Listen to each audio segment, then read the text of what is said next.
Hello, my fellow students of the Law of One, and welcome back to another concept in this series where I will be explaining these concepts in a sort of short way for a brief definition so you can get an idea of what they mean and enhance a little bit more the vocabulary that is used in this material.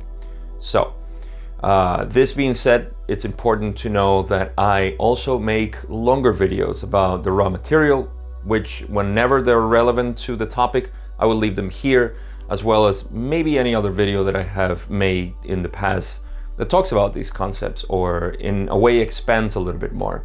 So again, this is just a brief definition of the terms and things that may itch a little question in our minds about this philosophy of the Law of One.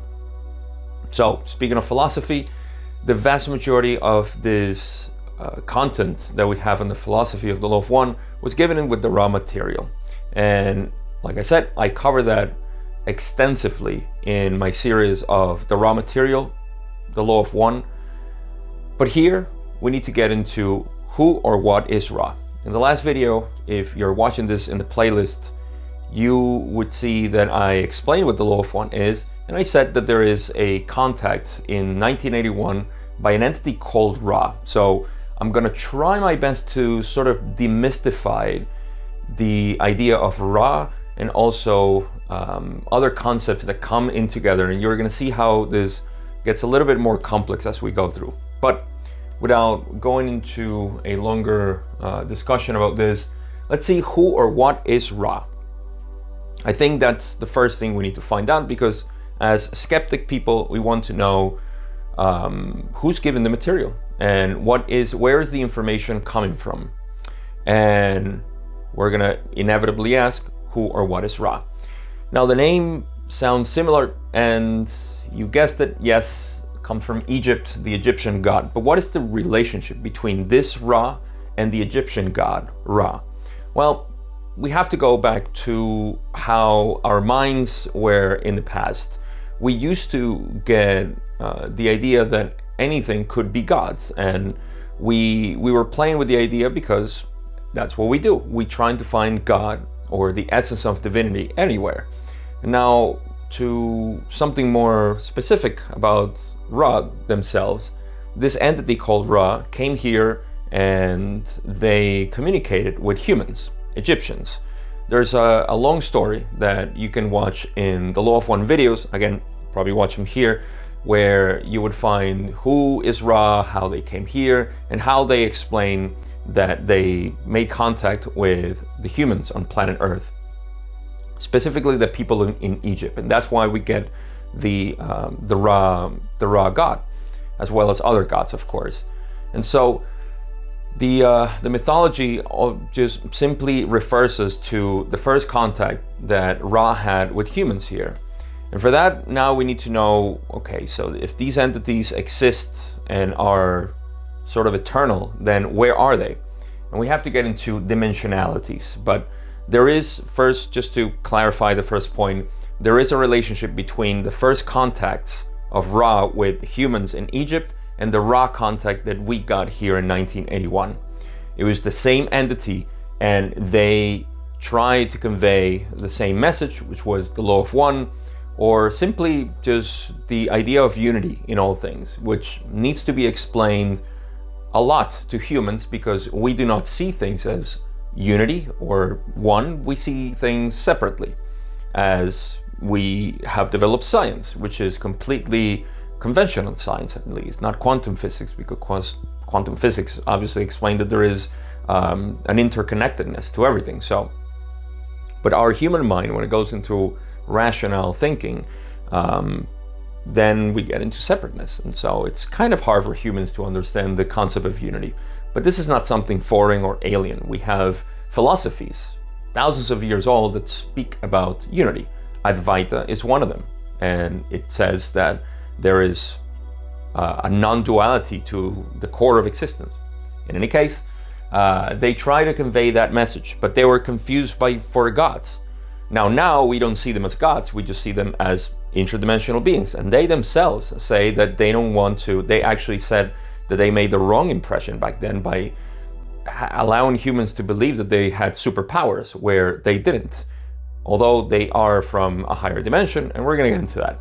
So that is the relationship. Back then, if I can summarize it, we were pretty primitive in our way of thinking. We thought they were gods. They didn't want that, and they went away. And they tried to transmit this telepathically. But again, I'm going too far in the story that you would have to get deeper into the other videos. So the only thing I wanted to make is the connection between the Ra that we got in 1981 and the Egyptian god that was seen as a god, which they're not a god, and they have said it over and over again. They're just simple entities like us, and in fact, they are us. They are the same mind, but that gets a little bit too abstract, so I'm not gonna get into that. In any case, we need to talk about interdimensional beings, or interdimensionality, which is something that it's easy to understand with the mind. Our mind has different dimensions and how we think and how we process things, and we can use the chakra system for this, which simply puts our consciousness into different dimensions depending on what we are focused on. So there's nothing too abstract there, but rather that there are dimensions of beingness, and our thoughts can reside in what we call higher or lower vibrations. And this is just goes into the structure of the universe, the structure actually of reality. I don't think I have a better word than the blueprint of reality, how things are arranged. And so we don't have to get into those details, but we can understand that it is not only the physical universe that exists, but also other dimensions which are metaphysical, which are beyond the physics. It's not something mystical out of our heads. It's just simply how our mind works. It works in different dimensions. They're infinite, but we like to categorize them because we're humans. And so we get into the densities of consciousness, which is something that Ra gave us in 1981 with the raw material. And the densities of consciousness actually make a lot of sense when you see that there is a relationship between the chakra system, or what they call the energy centers, and the densities of consciousness.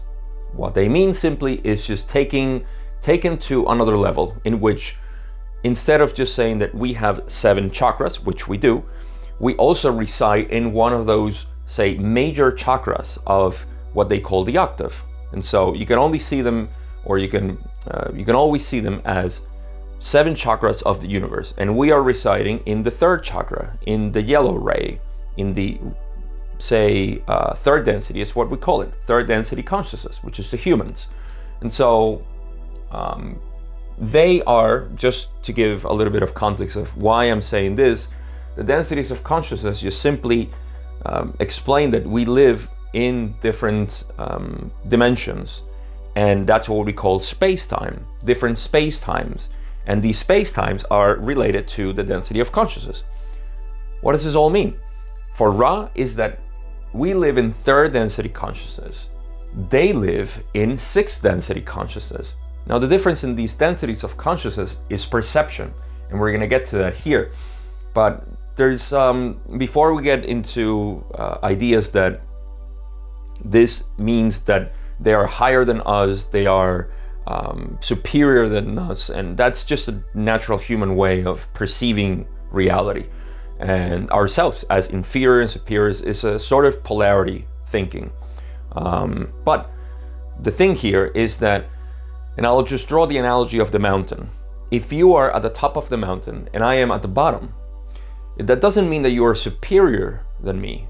It simply means that you are at the top of the mountain, which doesn't mean anything. It doesn't mean like you have achieved anything. Of course, if you play the game that being at the top, is superior, then sure, you will feel superior. But everybody knows that you're not superior to me because you're at the top. You may say, well, I have a broader view, and that is true. That's what Ra has. It has a broader view. However, you cannot see details of the surface down there, whereas I can. And so there is a benefit and a con to this. And this is the view of Ra. They can see a lot more. Now, of course, this doesn't mean that they can see just like our perceptual 3 dimensions, but it goes beyond our dimensions. They can analyze so many things. And this is why the language and vocabulary in the raw material is so complex, because of the things that they perceive. So they don't see us as humans or person, they see us as mind, body, spirit complex, which is something I'll get into in the future.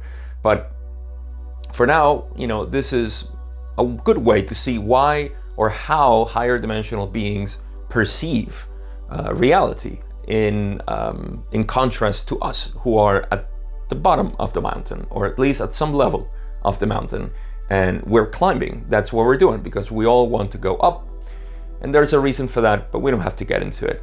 So that is the densities of consciousness explained for interdimensional beings, and that explains Ra in their position that they are, in which they can serve us by being at the top of the mountain, but that by no means makes them higher than us or superior than us.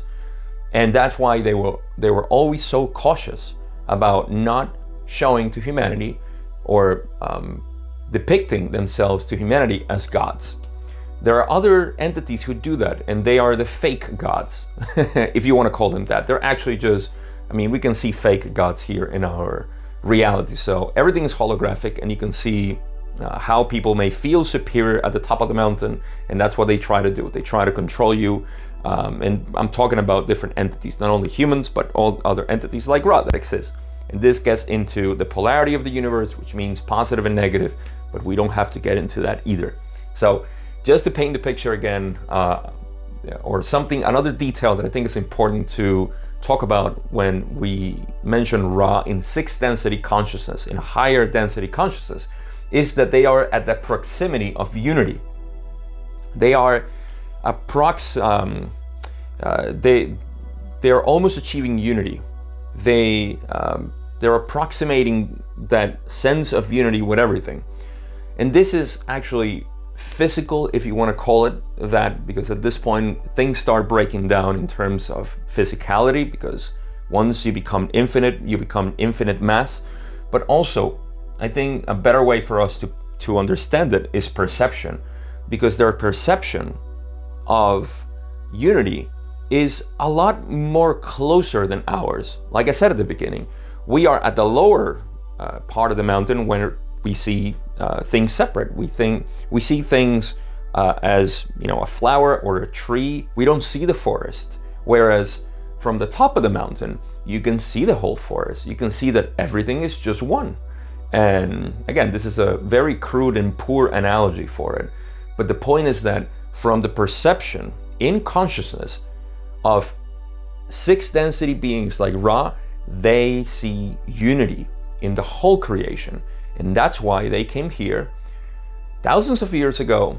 They came back in 1981, and actually they have said, and I'm quoting something from the Ra material, and themselves, they said that they have never left our peoples. They're always here, because interdimensionality doesn't mean that they are in another part of the galaxy or the universe or the solar system. They are always here present. And that alludes to the cosmic mind and our interconnectedness. Like they said, we are all one. So I hope this explains a little bit what Ra is in terms of metaphysics, which helps us explain without getting too abstract and thinking that this is too complicated or that I can't wrap my head around this. If you have a mind, you can definitely understand all of this, then you can definitely intuitively know that this makes sense. So with that being said, that's all I got for today. And this little concept, which is not really a concept, but an explanation of who this entity is, Ra. I hope that made sense. Leave me some comments if it didn't, because I love to see where I'm failing to explain this, where I can improve more. And you see, I always do this because I just love explaining them, and I just love getting complex concepts into tidbits of information that can help you create a better model of this reality. And that's what I'm doing here. So with that being said, I have a long list, like I said, of concepts that I continually add on things. So if you have anything that you want to suggest for this series, please leave them in the comment and I will consider them, because the idea of this is to keep expanding the body of study that we have for the Law of One and the Ra material specifically, which is the most complex thing we have in metaphysics, in history, and right now, and I don't think we're ever going to get something this complex anymore. All right, that's all I got for today. If you like this video, please hit the button where it says like, subscribe if you haven't, hit the notification bell, and most importantly, share it with people that might like this stuff, not with those that don't like it. Just do them a favor and don't send them this video, but do send them to your friends and family who may like it. I'll see you in the next explanation, which will be a social memory complex, which is what Ra is, but I didn't want to talk about that here so as to not leave you more confused. So social memory complex, what is that? Next video. I'll see you then.